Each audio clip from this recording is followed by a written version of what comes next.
Perseverai na oração, vigiando com ações de graças. Suplicai ao mesmo tempo também por nós, para que Deus nos abra a porta à palavra, a fim de falarmos o mistério de Cristo, pelo qual também estou condenado. Para que eu o manifeste como devo fazer. Portai-vos com sabedoria para aqueles que são de fora, aproveitai as oportunidades. A vossa palavra seja sempre agradável, temperada com sal, para saberdes como deveis responder a cada um. Oremos. Senhor nosso Deus, nosso Pai, nós estamos aqui, Senhor, com a Tua palavra aberta e pedimos, Pai, graça da Tua parte para que possamos expô-la com fidelidade, Pai, de forma a transmitir os ensinamentos que o Senhor quis que o apóstolo Paulo nos transmitisse. Nos ajude, Pai, remova os obstáculos que há em nossos corações, nossas mentes, que nos impedem, Pai, de aprender os ensinamentos, as pérolas, Pai, as preciosidades que estão aqui colocadas nas nossas frentes, Pai. Sabemos, Senhor, que apenas a mera leitura da Tua palavra, ela já comunica graça. Nós te pedimos algo mais, Senhor, te pedimos que possamos realmente adentrar neste texto e aprender dele, Senhor, e conhecer aqui tesouros, descobrir tesouros para as nossas vidas, a fim de que sejamos cada vez mais parecidos com Cristo no nosso dia a dia, Senhor. É o que te pedimos no nome dele, para a honra e glória dele. Amém. Meus irmãos, vimos no domingo passado, com o reverendo Lucilei, que o apóstolo Paulo, nos capítulos anteriores, no capítulo anterior, no final do capítulo 3, ele passa algumas instruções para os membros da família cristã. Então ele passa instruções para os pais, para os filhos, para aqueles que tinham escravos, que hoje podem ser aqueles que têm empregados, né, os empregadores. Também passa instruções para aqueles que são empregados, né, que eram escravos. Mas agora nós chegamos, meus irmãos, já ao final da carta. Estamos já nos dirigindo para o final da carta. E aqui o apóstolo Paulo passa a transmitir algumas admoestações de cunho geral. Há nesse texto, há nessa perícope que nós acabamos de ler, uma chamada à oração.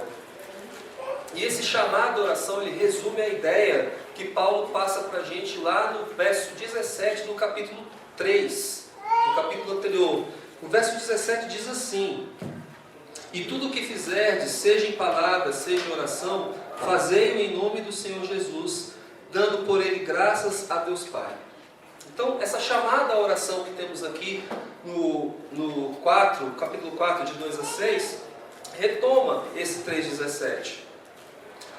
Mas, meus irmãos, se Cristo, então nós devemos fazer tudo para a honra e glória de Cristo. E Cristo deve ter a primazia na nossa vida. Esse é o grande tema da carta aos Colossenses. Paulo combate a heresia de Colossos, mostrando aos Colossenses que Cristo deve ter a primazia na nossa vida. Mas, meus irmãos, se Cristo realmente tem a primazia em nossas vidas, se Ele realmente ocupa o primeiro lugar em nossos corações, nós deveríamos nos preocupar com o que está escrito lá em Mateus 28, 19 a 20. O que está escrito lá? Ide, portanto, fazei discípulos de todas as nações, batizando-os em nome do Pai, e do Filho e do Espírito Santo, ensinando-os a guardar todas as coisas que vos tenho ordenado. Essa é a grande comissão. Estou com um probleminha na garganta. Essa é a grande comissão que Cristo passou para os seus discípulos, ordenou, melhor dizendo, aos seus discípulos antes de ascender ao céu. Então, se Cristo tem a primazia em nossos corações, nós deveríamos nos preocupar com isso. Nós deveríamos nos preocupar em cumprir a grande comissão, o chamado da grande comissão. O grande problema é que muitas vezes Cristo não reina absoluto em nossas vidas. Há ídolos em nossos corações. O pastor Carlos já expôs isso algumas vezes aqui. há ídolos em nossos corações que disputam com Cristo essa primazia. Esses ídolos, eles querem tomar o lugar de Cristo, e algumas vezes eles tomam temporariamente esse lugar de Cristo, o primeiro lugar de Cristo em nossos corações. E como se traduz, meus irmãos, essa disputa que há com esses ídolos que nós alimentamos e Cristo? Se traduz numa falta de ardor por missões, numa falta de paixão pelas almas perdidas. Porque como nós não conseguimos ver a vida da mesma forma como Cristo a vê, nós não desenvolvemos essa paixão por missões. Nós não nos importamos com aqueles que estão do lado de fora da igreja. Deixamos em segundo, terceiro, quarto planos o cumprimento da grande comissão. Mas eu pergunto a vocês, meus irmãos, será que é realmente possível viver uma vida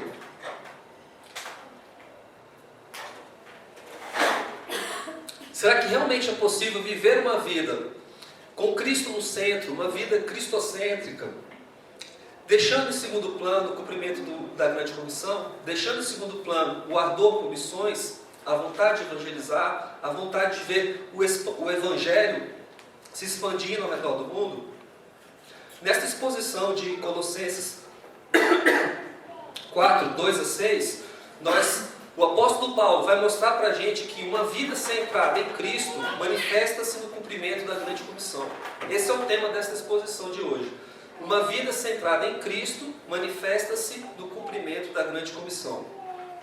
A gente acha que viver uma vida cristocêntrica, uma vida com Cristo no centro, é uma coisa assim muito teórica, muito romântica, e não é, meus irmãos. Ela é algo extremamente prático e realista.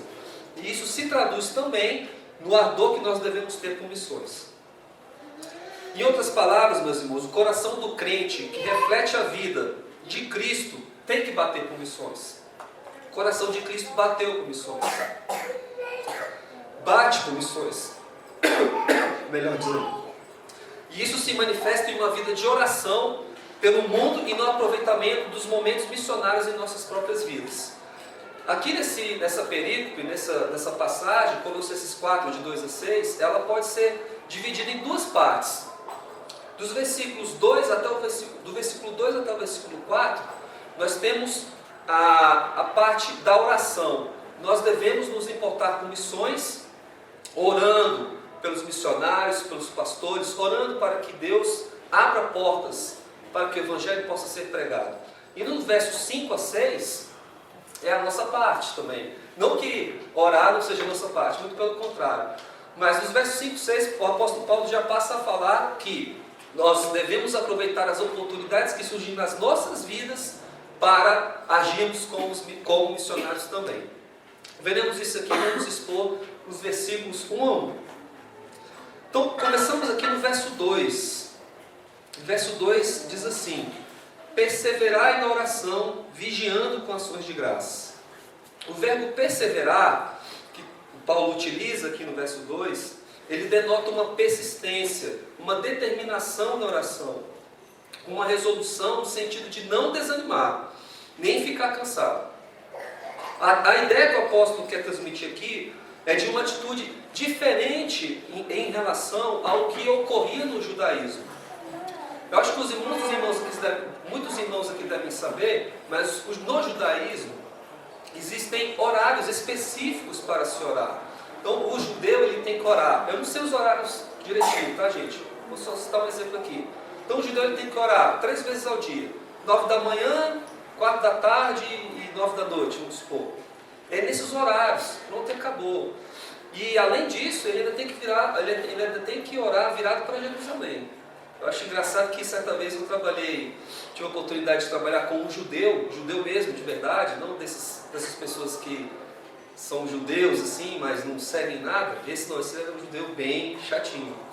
E em determinado momento da tarde ele parava tudo que ele fazia, tudo. Podia estar na reunião, podia estar programando alguma coisa lá, ele parava tudo que estava fazendo, tirava o livrinho preto dele da mochila virava para o lado e começava a orar, fazendo assim. Igualzinho aqueles que vocês veem lá no Livro das Lamentações. Só que um belo dia, a gente descobriu que ele estava virando para o lado errado. Porque a gente pegou o GPS e viu que Jerusalém estava virada para lá, não para cá. Aí a gente explicou para ele, oh, muito obrigado, não sei o que e tal. Mas e agora, essas orações que você fez viraram para o lado errado? Será que Deus ouviu? Não, Deus ouviu, com certeza. Então por que tem que virar para aquele lado? Então são coisas, né, da religiosidade. Mas então, meus irmãos, o judaísmo, ele possui essa característica, esse rigor. Você tem que orar em determinado horário e você tem que orar virado para determinada posição. E o que Paulo está dizendo aqui nesse perseverar na oração, na verdade é uma atitude muito mais espontânea, muito mais pessoal, muito mais informal, característica do cristianismo primitivo. E que hoje o protestantismo retomou muito disso. O catolicismo, ele possui não horários específicos, mas ele possui também esse aspecto mais formal para se orar, não sei o quê. Muito embora o catolicismo neopentecostal, digamos assim, né, de linha carismática, também seja bem mais informal. Mas o que Paulo está querendo dizer aqui é o seguinte: nós crentes, nós cristãos, não precisamos dessas formalidades para orar. Precisamos estar de horários específicos. Não, meu irmão, você pode orar a qualquer momento, em qualquer lugar, com qualquer roupa, virado para qualquer lado, em pé, deitado, de joelhos. Então ore, persevere na oração, não desista. Ele está dizendo aqui para os seus leitores para não esmorecer das suas orações em prol da vida do reino de Deus. Nosso Senhor vem, que é a tradução da palavra Maranata, deveria ser o anseio de todo cristão, o maior anseio, a coisa que todo cristão deveria mais desejar seria a volta de Cristo. E Paulo está dizendo aqui aos Colossenses que eles devem orar, pedindo para que Cristo volte. Naquela época, meus irmãos, não é como hoje. Hoje, a maioria de nós acha que a volta de Cristo é algo distante, algo que vai demorar para acontecer. Muitos crentes até pedem, não, Senhor, não volta agora não, que eu quero casar ainda, quero ter filho, quero passar no concurso, quero ir na Disney, quero ver o Brasil ser campeão, quero ser, sabe, inúmeras coisas. E ficam pedindo para Cristo não voltar. Nessa época aqui, meus irmãos, tinha Santa Ceia todo domingo, porque para eles, Cristo poderia voltar a qualquer momento.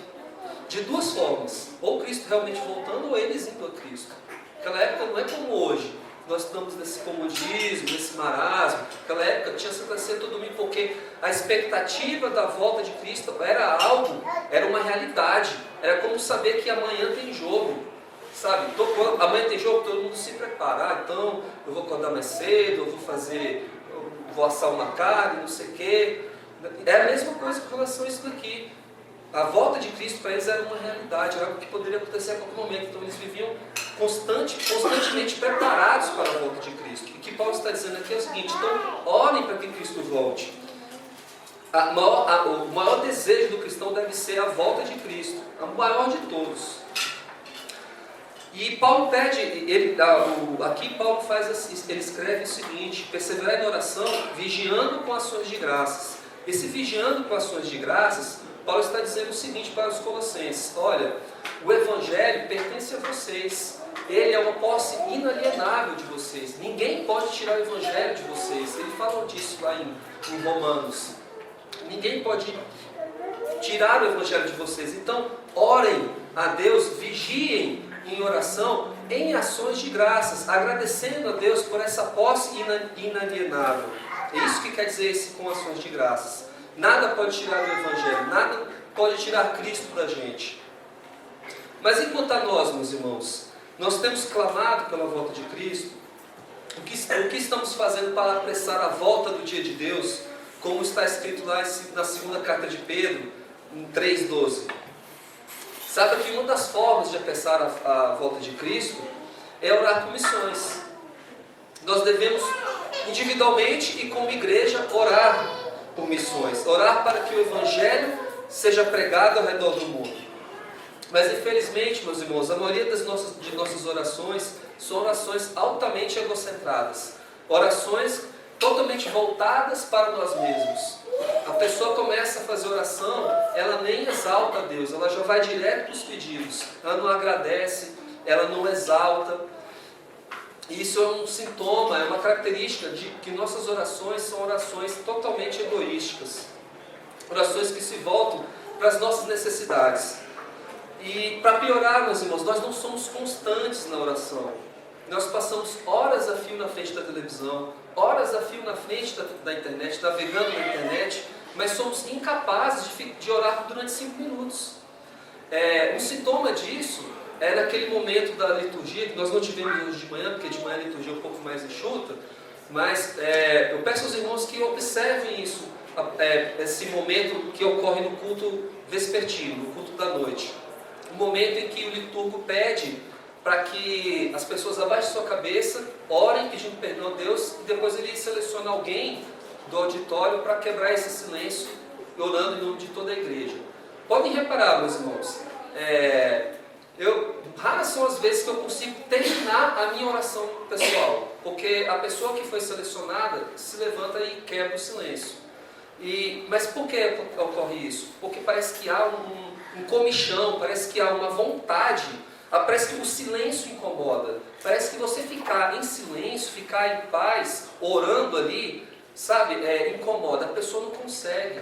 Teve uma vez na minha igreja anterior, em que eu falei, não, eu vou ficar aqui pelo menos 2 minutos, eu vou ficar em silêncio pelo menos 2 minutos, 2 minutos, hein, 2 minutos, e depois eu vou levantar, o pastor pediu que era para eu orar, né, e depois eu levantei e orei, aí eu fiquei esses 2 minutos, gente, o que eu recebi de, cutucadazinha, olha aí, vai, ora, calma irmão, 2 minutos, que pressa é essa? Nós somos uma geração da velocidade, da informação, é uma informação atrás da outra, você fica sabendo um negócio, depois já vem outra informação por cima daquela informação que você sabia, se perde lá no mar de informações, e isso, essa corrida, esse desespero, ele nos impede de termos esse momento de oração, sabe, de orarmos, ficarmos 5 minutos aqui em silêncio durante esse momento, pedindo perdão a Deus. Gente, 5 minutos não é nada. Eu também sofro desse mal, eu sou como vocês, mas eu estou desenvolvendo um exercício que assim, eu coloco meu filho para dormir, né? Algumas vezes eu coloco meu filho para dormir quando eu estou em casa, porque na maioria das vezes quando eu chego ele já está dormindo. Mas quando eu coloco ele para dormir, é todo um procedimento para colocar o menino para dormir, sabe, gente? É todo um procedimento, mas assim, enquanto eu estou ali colocando o menino para dormir, para eu não ficar, nossa, sabe, ficar ali naquele negócio, não aguento mais, eu quero botar esse menino para dormir, para sair, para assistir não sei o que, não aguento mais. Não, eu fico ali botando ele para dormir e fico orando, E nisso o tempo passa, e quando eu vejo ele já está dormindo. E nessa brincadeira, sem ver, eu já orei 10 minutos, já orei 15 minutos, e passa rápido. Então, meus irmãos, é algo que é possível, basta nós querermos. O Espírito Santo, ele está dentro da gente, ele nos capacita a fazer isso. Mas, infelizmente, meus irmãos, então, como retomando aqui, qual é o nosso problema hoje em relação à oração? Nós temos um problema duplo em relação à oração. Um problema de frequência e de qualidade. De frequência por quê? Porque nós não oramos o tanto que nós deveríamos orar. E de qualidade por quê? Porque nós não oramos pelo que deveríamos orar. Não estou dizendo aqui que você não pode levar a Deus seus pedidos pessoais. Obviamente que não. Mas as nossas orações, elas precisam... nós devemos nas nossas orações nos preocupar pelos outros, nos preocupar pela glória de Deus. Nós devemos orar para que o Evangelho seja pregado. O nosso desejo maior qual que é? Que Cristo volte. Como que Cristo vai voltar se o Evangelho não for... se todas as pessoas não ouvirem de Cristo? Nós precisamos orar, pedir a Deus esse tipo de coisa. Eu sei que na correria do dia a dia, são muitas tribulações, muitos problemas, e esse tipo de pedido, ele acaba ficando em segundo plano, mas não deveria ficar, meus irmãos. Então vamos nos policiar, vamos pedir a Deus, pedir ao Espírito Santo, que nos ajude a orar de uma maneira mais cristã, de uma maneira mais cristocêntrica, pedindo realmente que o nome de Cristo seja espalhado pelo mundo, e não que as nossas necessidades sejam atendidas em primeiro lugar. Em primeiro lugar, que o nome de Cristo seja espalhado, que o nome de Cristo seja difundido, que o Evangelho seja pregado. E aí sim que as nossas necessidades sejam atendidas. O cristão ele deve se preocupar primeiro pelas coisas lá do alto, e depois todo o resto Deus irá atender. É assim que diz o Evangelho. Vamos então continuar, meus irmãos, no verso 3. O verso 3 inicia-se assim: suplicai ao mesmo tempo também por nós. Aqui o pedido específico de Paulo à igreja de Colossos é que os colossenses se comovam com as necessidades da missão de Paulo e aceitem né, alguma responsabilidade pela intercessão de Paulo e pelos seus companheiros de ministério.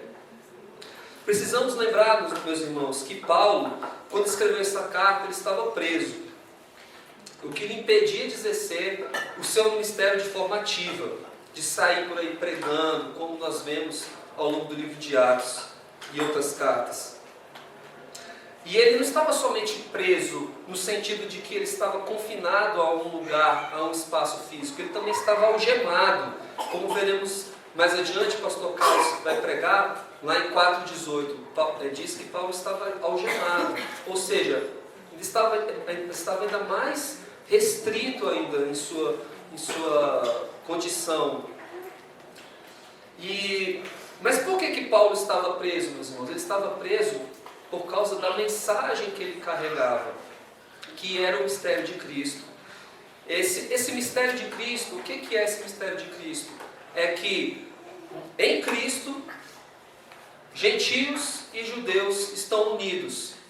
Cristo é o cabeça desse corpo que une gentios e judeus.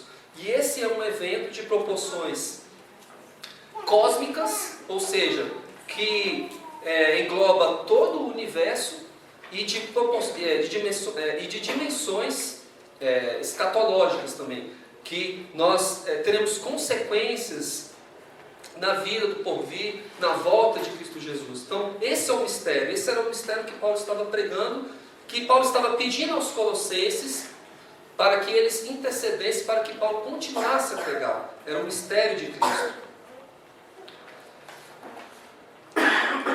Esse mistério, meus irmãos, ele estava sendo desvendado pela pregação dos apóstolos na época em que essa epístola foi escrita.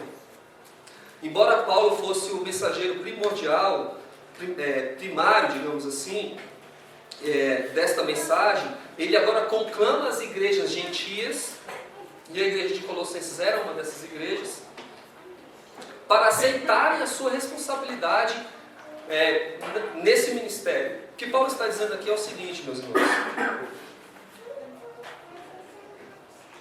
olha, vocês não são apenas meros receptores da graça de Deus que eu vim aqui comunicar, transmitir a vocês através da pregação do Evangelho. Vocês também têm uma responsabilidade de orar por aqueles que fazem esse trabalho missionário. Vocês têm que deixar de ser passivos nessa obra. Vocês também têm um ministério ativo nesta obra. Qual é esse ministério? Orar por aqueles que pregam o Evangelho, para que Deus abra porta à palavra. Está escrito aqui no verso 3: suplicai ao mesmo tempo também por nós, para que Deus nos abra porta à palavra, a fim de falarmos do mistério de Cristo, pelo qual também estou chamado. Então, o que Paulo está dizendo aqui aos Colossenses é o seguinte: olha, Colossenses, vocês agora têm que tomar parte nesse ministério. Não é só ficar aí sentado, ouvindo pregação, recebendo ensino, não. Vocês têm que orar pela gente também. Orem por nós. Nós precisamos das orações de vocês. Então vamos tomar parte. Deus deu esse ministério para vocês. Deus deu essa função para vocês. Orem por nós. Participem ativamente do ministério. E o mesmo, meus irmãos, se aplica a nós hoje. Nós devemos suportar em oração todos aqueles que, como Paulo, se gastam na pregação da palavra. O mistério de Cristo, que é o fato de, em Cristo, qualquer homem, qualquer mulher, seja de qualquer raça, de qualquer tribo, seja livre, seja escravo, em Cristo, nós fazemos parte de um só corpo. Esse mistério, hoje, para nós, parece ser bastante claro. Mas ele ainda continua sendo desvendado até hoje. Há milhões ou melhor, bilhões de pessoas ao redor do mundo que não conhecem ainda o mistério de Cristo. Existe, não sei se os irmãos já ouviram falar, da janela 1040. Janela 1040 é uma janela que engloba, quando você pega o mapa do mundo, né, se você traça lá os paralelos 1040, essa janela 1040 ela engloba, parece que, se não me falha a memória, 3 ou 4 bilhões de pessoas, porque os países mais desenvolvidos, mais populosos, se encontram nessa janela 1040. Índia, China, Japão, aqueles países todos lá que não gostam do Evangelho. O Japão não é hostil ao Evangelho, ele é neutro, mas ele está lá junto nessa janela 1040. Mas nessa janela 1040 nós temos países que são extremamente hostis ao Evangelho e são os países mais populosos do mundo. Olha que coincidência. Então, meus irmãos, nós temos que orar, pedindo para que Deus abra a porta, a palavra, desses países da janela 1040. Vocês sabiam que existem muitos missionários que estão nesses países da janela 1040, mas que eles vivem lá disfarçados? Eles são pessoas comuns, assim. Se o cara está na Índia, ele vive lá como um indiano. Ninguém sabe que ele é pastor, missionário, que é brasileiro, qualquer coisa desse tipo. A pessoa lá vive como um indiano, porque ele não pode se manifestar, não pode não ter esse privilégio que nós temos aqui hoje de se identificar como cristão. E eles se mantêm lá, pregam o Evangelho de uma forma clandestina, digamos assim. Né? Então, meus irmãos, nós precisamos orar por essas pessoas, mas infelizmente nós permanecemos alheios a elas.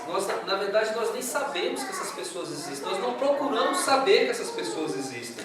E se de fato nós vivemos uma vida com Cristo no centro, nós temos que nos preocupar com esse tipo de coisa. Nós precisamos nos preocupar com esse tipo de coisa.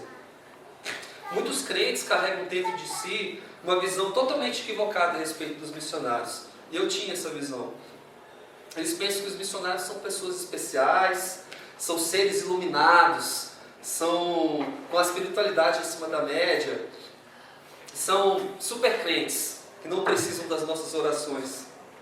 E, infelizmente, ao mesmo tempo que nós pensamos isso desses missionários, desses irmãos, nós atraímos, geramos em nós mesmos, melhor dizendo, sentimentos de culpa e de autocomiseração, porque nós não somos tão piedosos como esses irmãos que estão lá, pregando o Evangelho.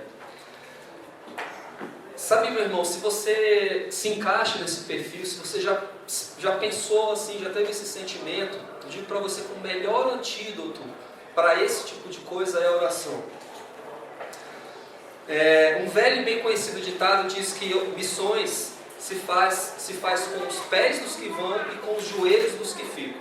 Em outras palavras, irmãos, você tem um papel fundamental no chamado de todo e qualquer missionário, que é orar por ele. Esse missionário que está lá, vivendo de forma clandestina, pregando o Evangelho às escondidas, ele somente vai conseguir cumprir o chamado dele se tiver uma retaguarda, se estivermos orando por ele, cobrindo de oração esse irmão, esses irmãos que estão lá. Então você tem esse papel. Então não fique achando que o missionário lá, Beltrano, nossa, como ele é piedoso, ele quase morreu pregando o Evangelho, foi solto. Nossa, enquanto eu estou aqui vivendo a minha vida em Brasília, passei no concurso, que vida confortável eu tenho. Nossa, mas como ele é crente, como eu deixo a desejar. Negativo, meu irmão.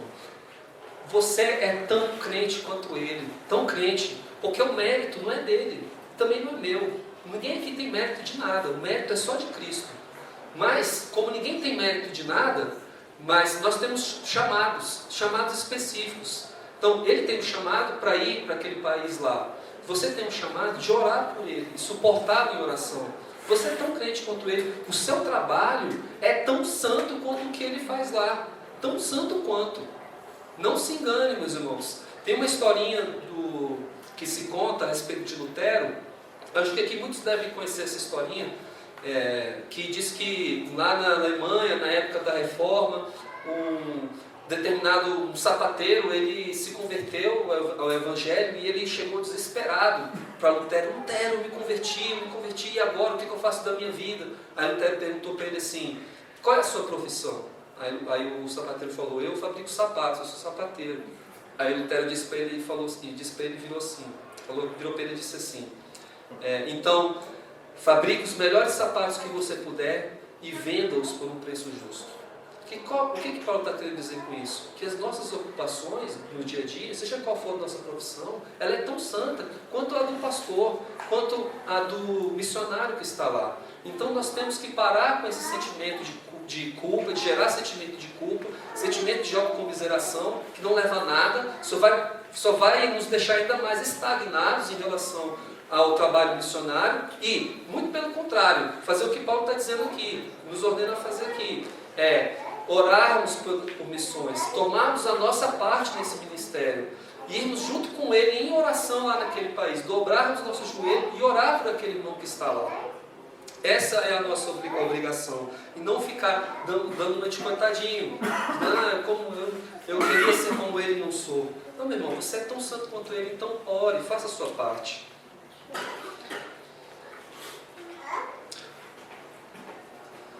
Meus irmãos, então vamos para o verso 5 agora. O verso de número 5 diz assim: portai-vos com sabedoria para com os que são de fora, aproveitai as oportunidades. Então agora nós adentramos na segunda parte da perícope, a segunda parte da passagem. Na primeira parte, como eu disse no começo, ela está mais, a ênfase de Paulo é em relação à oração. Nosso papel nas missões como pessoas que devem orar por missões e pelos missionários. Agora então vai vir a nossa parte, digamos, prática, a nossa parte da nossa vida, daquilo que nós fazemos no dia a dia. Como nós podemos ser missionários também no nosso dia a dia, além de orar pelos irmãos que estão em missões, fazendo missões. Paulo diz aqui, aproveitar as oportunidades. A mensagem que Paulo está querendo passar aos Colossenses é que cada momento de nossa vida é um dom precioso que Deus nos dá e que deve ser aproveitado o máximo possível. O verbo grego que Paulo utiliza aqui, e que na nossa Bíblia está traduzido como aproveitar, ele é extraído de uma linguagem de uso comercial, que denota uma atividade intensiva, e que todas as oportunidades disponíveis são aproveitadas ao máximo. Paulo está dizendo aos Colossenses o seguinte, meus irmãos: façam pleno uso do tempo que Deus lhes deu, nas ocupações que serão um testemunho positivo e atraente àqueles que estão de fora do convívio da igreja. É isso que Paulo está dizendo, que é se aproveitar as oportunidades. Eu imagino, meus irmãos, que em tempos de Copa do Mundo, o grande desejo da maioria dos brasileiros seria adquirir uma bela de uma televisão de maior número de polegadas possível, com uma imagem Full HD, som maravilhoso, tela fininha. Imagino que muitas pessoas gostariam de adquirir, se tivessem condições, uma televisão dessa. Eu imagino, meus irmãos, que uma dessas grandes lojas de eletroeletrônicos anunciasse lá que uma televisão dessa estaria sendo vendida por R$300 só amanhã na segunda-feira, tá? E que só tem 50 unidades. O que ia acontecer? No outro dia de manhã, se a loja abre 8 da manhã, às 6 da manhã já ia ter uma fila de gente lá. Aliás, muito antes de 6 da manhã, já ia ter gente com barraquinha lá, montada, com colchonete, colchão para dormir, cobertor, esperando a loja abrir. Por quê? Para comprar o maior número possível de televisões. R$300 a televisão, que é uns 4.000, 4.500, R$300, eu vou lá e vou comprar algumas 10, que ainda vou revender as outras e ganhar dinheiro. Então, essa ilustração aqui é o que Paulo está querendo dizer com aproveitar as oportunidades. Nós devemos aproveitar as oportunidades que Cristo nos dá, Deus nos dá, o máximo possível para pregar o Evangelho. Muitas vezes nós aproveitamos o máximo possível as oportunidades para outras coisas, como essa, por exemplo. Nós aproveitamos. Tem gente que consegue fazer 3, 4 coisas ao mesmo tempo, para aproveitar o máximo possível o tempo, né? Aproveitar aquela oportunidade. Mas por que em relação à pregação do Evangelho nós deixamos passar essas oportunidades? Né? Por que muitas pessoas vão fazer enxoval de bebê nos Estados Unidos, porque é mais barato do que comprar aqui em Brasília, por que pareça? Elas aproveitam essa oportunidade para fazer o dinheiro render, mas não aproveitam a oportunidade para pregar o Evangelho. Né? Enfim, muitos outros exemplos nós poderíamos usar aqui. A grande diferença, meus irmãos, entre aproveitar a oportunidade nesse exemplo, nessa ilustração tosca que eu usei da televisão, e aproveitar as oportunidades no que Paulo está dizendo aqui, é que a mercadoria, entre aspas, o produto, entre aspas, que nós temos a oferecer às pessoas é infinitamente superior a uma mera televisão. A televisão, um dia ela estraga, um dia ela acaba, ela fica supérflua, fica obsoleta, você enjoa dela, sabe? E o Evangelho fica obsoleto? O Evangelho estraga? A gente pode se livrar de Cristo? A gente não pode se livrar de Cristo. Nós somos de Cristo, nós pertencemos a Ele. E não tem como, meus irmãos. Cristo, como eu disse anteriormente, o Evangelho ele é uma posse inalienável. Nós não podemos nos livrar dele. Então, o que nós temos a oferecer ao mundo, essa mercadoria, porque já que Paulo utiliza aqui um verbo que é da linguagem comercial, essa mercadoria que nós temos a oferecer é algo extremamente superior, é supremo. Cristo, ele nos reconcilia com Deus, Ele nos livra do poder do pecado, Ele nos livra do poder do inferno, das algemas do inferno, Ele nos livra de nós mesmos. Nós temos que oferecer essa mercadoria, esse produto, entre aspas. Não quero que os irmãos de maneira alguma pensem em produto remetendo à teologia da prosperidade, que ali realmente são pessoas que mercadejam a fé, não pregam o verdadeiro Evangelho, mas esse bem que nós temos a oferecer é extremamente superior. Olha, quando você compra algo bom, algo que tem boa qualidade, você não sente um certo prazer de chegar lá para aquele seu colega de trabalho, para o seu vizinho e falar assim: olha, eu fui lá naquela loja e comprei esse negócio aqui, recomendo para você, muito bom, qualidade boa, sabe? Material de primeira. Olha, se você for comprar um dia esse negócio, compra dessa loja, compra dessa marca, desse produto, porque é excelente. Nós fazemos isso sem nem perceber, mas com relação ao Evangelho a gente não faz, a gente não aproveita as oportunidades, a gente não comunica, não prega o Evangelho, não faz. Esse é o nosso dever, acima de tudo é fazer isso, não ficar dizendo para o irmão: compra o carro tal, que é excelente, é econômico, não sei o quê. Não, prega o Evangelho, conheça Cristo. É isso que Paulo está dizendo aqui, é a nossa obrigação, é isso que Paulo está falando nos Colossenses. Paulo continua aqui, meus irmãos, no verso 6, o último verso dessa exposição, ele fala que a vossa palavra seja sempre agradável, temperada com sal, para saberdes como deveis responder a cada um. A ênfase de Paulo aqui é em relação à conversação, especialmente quando se trata do crente com o descrente, com aquele que não conhece o Evangelho. No contexto de defender o Evangelho, né? No contexto de fazer apologia ao Evangelho.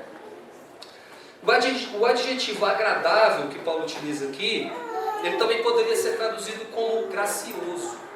Na verdade, é um sinônimo. No grego, a palavra aqui que está aí agradável pode ser também gracioso ou graciosa, são sinônimos. Ou seja, meus irmãos, as nossas palavras têm que transmitir graça.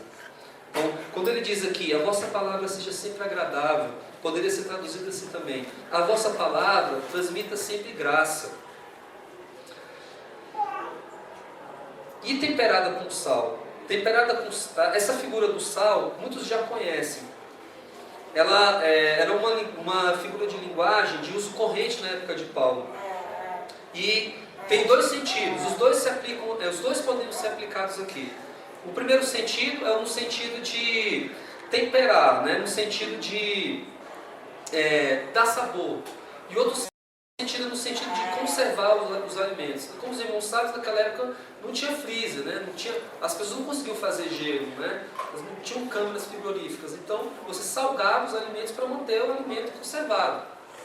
E embora, como eu disse anteriormente, esses dois sentidos possam ser aplicados aqui nessa passagem, o contexto nos indica que o segundo sentido seja mais apropriado.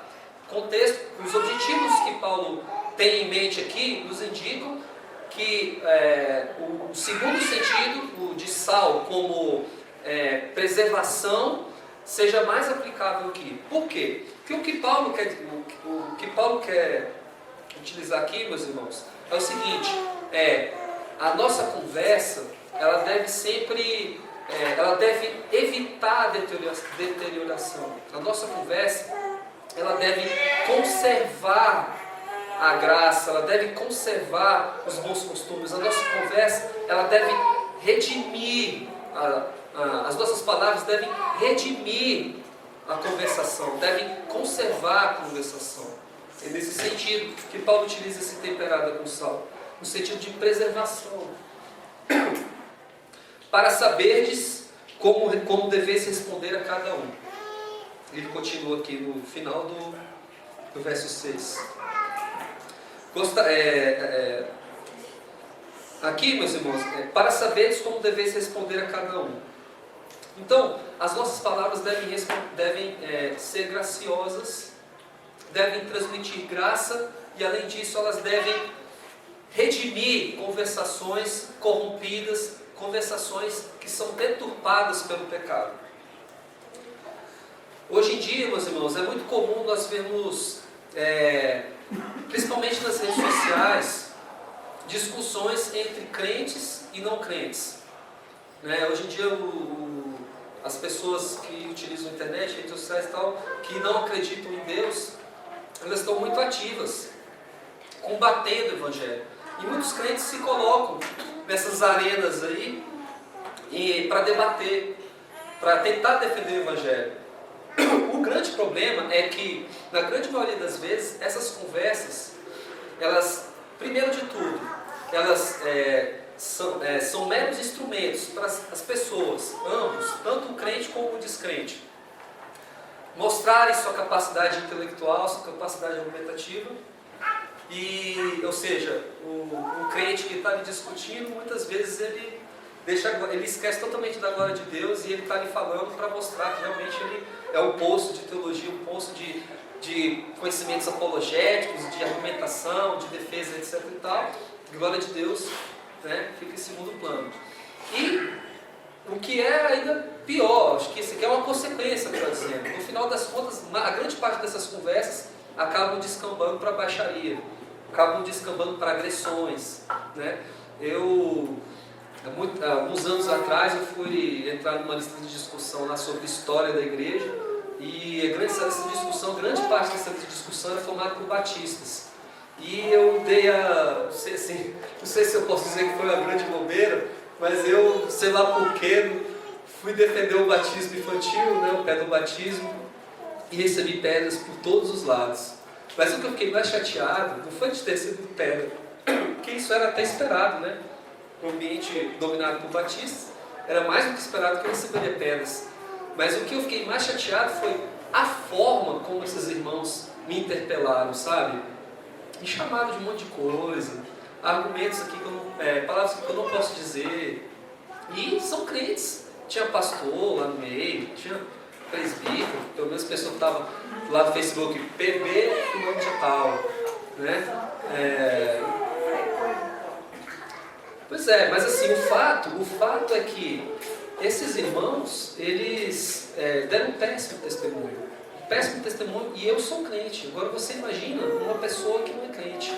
Eu saí, eu não participo nunca mais, eu não entro em discussão de aspecto doutrinário nenhum, em qualquer lugar que seja. Porque na internet é muito fácil, meus irmãos. Na internet a pessoa não está ali com você, não está ali no tete a tete. Então a pessoa fala mesmo para te agredir.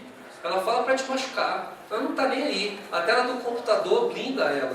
É uma blindagem. E ela se sente ali totalmente à vontade para falar o que quiser.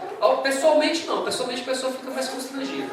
Ela pode até estar ali na mente dela pensando um monte de coisa, mas ela vai ser um pouco mais educada, não sei se seja um louco. Também pode acontecer.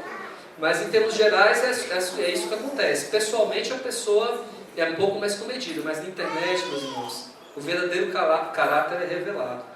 E eu fico muito triste porque o que Paulo está dizendo aqui? Que a nossa palavra tem que transmitir graça. Nossas palavras têm que ser temperadas com sal. Qual é a definição mais básica de graça? Todo mundo aqui sabe. Definição da escola bíblica. Graça é favor imerecido. Então graça é quando você faz alguma coisa para a pessoa que a pessoa não merece. Como é que nós podemos transmitir graça através das nossas palavras àquelas pessoas que interagem com a gente? Muito simples. Quando aquela pessoa xingar você, você fala bem dela. Quando ela falar mal de você, fala bem dela. Quando ela xingar você ore por ela. Fala que você vai orar por ela, mas fala de coração. Não fale apenas para ser um santarrão, não, sabe? Como eu já vi algumas vezes. Fale de coração. Fale, não, olha, eu vou orar por você, Deus te abençoe. Quando o seu patrão, o seu chefe, seu empregador fizer alguma coisa com você que você não gostar, ore por ele, abençoe ele, ore pelo seu trabalho. É assim, meus irmãos, que nós vamos transmitir graça através das nossas palavras. As pessoas, elas estão, quando a pessoa fala algo para te ferir, para te machucar, quando ela fala para fazer mal, ela está já esperando que você retruque na mesma moeda. Ela já está ali armada, esperando. Mas quando você retribui o mal por bem, bem por mal, por exemplo, você faz o que Paulo diz. Você coloca brasas vivas sobre a cabeça dessa pessoa. A pessoa fica totalmente desarmada. E é isso que Paulo está dizendo para a gente fazer aqui em Colossenses, nessa exposição aqui, nesses versos. Ele está dizendo que as nossas palavras devem transmitir graça. Você quer que o nome de Cristo seja espalhado pelo mundo? Você quer que o Evangelho seja pregado? Não basta só você dar um estudo bíblico, você vir aqui ao púlpito pregar o Evangelho, você participar de uma reunião de oração ou promover esse tipo de coisa no seu trabalho, na sua escola, na sua faculdade. Você precisa transmitir graça nas suas palavras, por meio de suas palavras. Suas palavras têm que ser temperadas com sal, devem redimir a conversação. Você está no meio de uma conversação torpe, de palavras chulas, de pessoas que estão falando mal umas das outras. Você só entra naquela conversa se a sua palavra redimir aquela conversa para Cristo. Se a sua palavra salgar aquela conversa, salvar aquela conversa da deterioração que o pecado produz. É isso que Paulo está dizendo aqui, meus irmãos. Paulo utiliza então, já concluindo, quatro imperativos: perseverai, suplicai, portai-vos e aproveitai. 4 imperativos. Em todas as suas epístolas, Paulo trabalha com uma estrutura que é a seguinte, que é a de indicativos e imperativos. Ele começa a epístola com os indicativos, indicando, mostrando aos crentes qual é o caminho correto. Então, por exemplo, no caso aqui de Colossenses, havia uma heresia a ser combatida. Então, Paulo, ele começa com os indicativos, mostrando aos Colossenses: olha, Colossenses, esse ensino que está sendo transmitido em vocês, lembrando que Paulo não conhecia os Colossenses, hein? Ele não fundou a igreja de Colossos, ele não conhecia os Colossenses, ele está escrevendo da prisão, mas foi informado, Está dizendo: olha, Colossenses, esse ensino que está sendo passado aí para vocês, isso é heresia, porque isso e aquilo. E aí, todas as exposições que vieram anteriores, esses são os indicativos. Mas em um determinado momento da carta, Paulo passa aos imperativos. Ele mostra o caminho, e aí quando vai para os imperativos, ele na verdade, Paulo indica o caminho e fala qual é o caminho, e aí nos imperativos Paulo fala: olha, agora para você percorrer esse caminho, você tem que fazer isso aqui. Esses são os imperativos. Então Paulo tem aqui 4 imperativos para nós, nessa exposição: perseverai, suplicai, portai-vos e aproveitai. Esses imperativos, meus irmãos, eles não se restringem apenas a esses aos irmãos lá de Colossenses, do século I. Eles se aplicam a nós também hoje. Tá? Por isso eu te desafio, meus irmãos, a orar, a perseverar em oração pelos missionários ao redor do mundo. Eles precisam de portas abertas para a pregação da palavra de Deus e contam com sua oração para isso. Eu desafio também, meus irmãos, vocês a orar pelos missionários que, como Paulo, se encontram encarcerados por causa da pregação do Evangelho. Recentemente, acho que muitos aqui ouviram falar daquele pastor iraniano que foi preso e foi condenado à morte por enforcamento. Mas graças a Deus a pressão internacional foi tão grande que ele acabou sendo libertado após 3 anos de prisão. 3 anos de prisão. Não foi assim, sabe? Prenderam ele, agora você vai para a forca. Não, prenderam, 3 anos de prisão, anunciaram que ele ia ser enforcado, clamou internacional, conseguiu ser libertado. Também tivemos recentemente o caso do pastor missionário José Dilson, da IPB, da nossa igreja, que foi preso lá no Senegal por pregar o Evangelho. Também já se encontra, graças a Deus, libertado. E muitos outros, meus irmãos, que nós não sabemos, que não é divulgado, nós não temos conhecimento. Muitos outros. Nós precisamos orar por esses irmãos. Ore para que Deus liberte esses missionários, para que Deus abra as portas para esses missionários, que eles possam pregar o Evangelho, porque o objetivo deles é o mesmo que o nosso. Eles querem que Cristo volte e nós também queremos que Cristo volte. Orem também, meus irmãos, pelos nossos pastores, porque a plantação desta igreja não deixa de ser um trabalho missionário. Claro que em outro contexto, contexto urbano, mas eles também são missionários. Ore por eles. Você tem orado pelo pastor Carlos, você tem orado pelo pastor Jusilei. Eles precisam das nossas orações.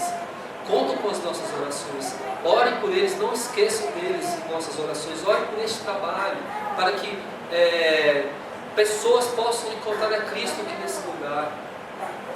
Cada um de nós aqui é um missionário. Onde quer que nós estejamos, somos missionários. Seja sábio, meus irmãos, porte-se como verdadeiro cristão. Seja gracioso com os de fora, para que por meio de suas atitudes o caráter de Cristo seja espelhado. Uma coisa que não combina com nenhum crente, de forma alguma, é a arrogância. Porque nós não temos por que nos arrogar. Nós não temos nada, meus irmãos. Nós só temos Cristo e Ele nos foi dado de graça. Então, não seja arrogante, seja sábio, seja gracioso, sabe? Muitas vezes nós queremos evangelizar as pessoas e tomamos uma atitude arrogante. Começamos já dizendo que a fé daquela pessoa, a religião daquela pessoa não presta, sua fé não presta, você não está com nada, você tem que aceitar Jesus. Esse tipo de abordagem não é uma abordagem sábia. Não é, meus irmãos. Nós temos que transmitir graça através das nossas palavras. Nós temos que ser sábios. A pessoa tem que olhar para nós e ver que nós somos diferentes. E não que somos como todos os outros. Porque todo mundo, as religiões aí, ao redor do mundo, cada uma delas vai falar que a sua religião é a melhor. Minha religião é melhor que a sua. Muitos vão falar assim, não, todas as religiões levam a Deus, mas a minha é a melhor. A sua pode até levar a Deus também, mas a minha é melhor que a sua. Sabe? Muitas vezes nós pegamos só a segunda parte dessa mensagem. Nós dizemos para a pessoa, olha, só Cristo leva a Deus. A sua religião não presta, a minha é a melhor que a sua, então venha para a minha religião. Isso não é uma abordagem correta, isso não é uma abordagem sábia, uma abordagem que transmita graça. Nós precisamos transmitir graça às pessoas. E perdemos inúmeras oportunidades de trazer as pessoas para Cristo, infelizmente, por causa de nossa arrogância. Nós reformados, esse é o calcanhar de Aquiles dos reformados, e nós somos reformados, a nossa arrogância. Precisamos ser mais humildes. Lembre, meu irmão, toda vez que você for arrogante, orgulhoso, lembre-se de que você não tem motivo para ser orgulhoso, você não tem motivo para ser arrogante, você não tem nada. Tudo que você tem é de graça. A começar pela sua própria vida e a começar pela salvação em Cristo Jesus. Não foi você que escolheu a Cristo, foi Cristo que escolheu você. Que o Senhor nos ajude a cumprir o chamado da grande comissão. Que esse cumprimento, o cumprimento desse chamado, seja a consequência de vivermos uma vida centrada em Cristo. Vamos orar? Senhor Deus e Pai, nós te pedimos, Senhor, antes de mais nada, perdão, porque muitas vezes nos portamos de uma forma que traz obstáculos, Pai, à pregação do Teu Evangelho. Somos pedra de tropeço, Senhor, a pregação da Tua Palavra. Muitas pessoas, Senhor, deixam de conhecer a Cristo Jesus porque, por meio de nossas atitudes, por meio daquilo que falamos, da nossa postura, do nosso dia a dia, elas olham para nós e não veem Cristo, Pai. Elas veem apenas religiosos, pessoas arrogantes. Nós te pedimos perdão por isso, Senhor. Te pedimos que o Senhor salve as nossas palavras, que o Senhor torne as nossas palavras palavras sábias, que o Senhor, Pai, nos dê postura, nos ajude a nos portar como verdadeiros cristãos, como pessoas, Senhor, que espelham o caráter de Cristo. Sabemos, Pai, que temos inúmeras limitações, que somos pecadores, Pai. Por isso que te pedimos e colocamos isso, que o Teu Santo Espírito nos ajude, Senhor.